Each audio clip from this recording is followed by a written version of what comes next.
बिस्मिल्लाहिर्रहमानिर्रहीम। मुसाफिर मुकीम इमाम के पीछे नमाज क्या पूरी अदा करेगा, और अगर वो दूसरी रकात या तीसरी रकात में आकर शामिल होता है तो पक्का नमाज कितनी रकातें अदा करेगा।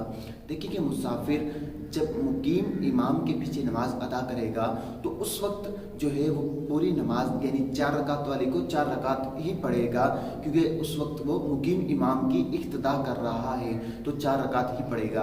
अगर वो दूसरी रकात में आकर शामिल होता है, इमाम दूसरी रकात में था, मुसाफिर आगे दूसरी रकात में शामिल हो गया, तो वो इमाम के सलाम फेरने के बाद 1 रकात और पढ़ेगा, तो इस तरह उसकी 4 रकातें मुकम्मल हो जाएंगी। और अगर इमाम तीसरी रकात में है तो वो इमाम के सलाम फेरने के बाद 2 रकात और पढ़ेगा, तो इस तरह उसकी 4 रकातें मुकम्मल हो जाएंगी। क्योंकि जब इमाम मुकीम हो और नमाजी जो मुक्तदी है वो मुसाफिर हो तो वो इमाम की इब्तिदा में पूरी रकातें ही अदा करेगा। अल्लाह ताला मुझे और आपको इल्म नाफ़ी अता फरमाए। आमीन बिजाहि नबी अमीन सल्लल्लाहु अलैहि वसल्लम।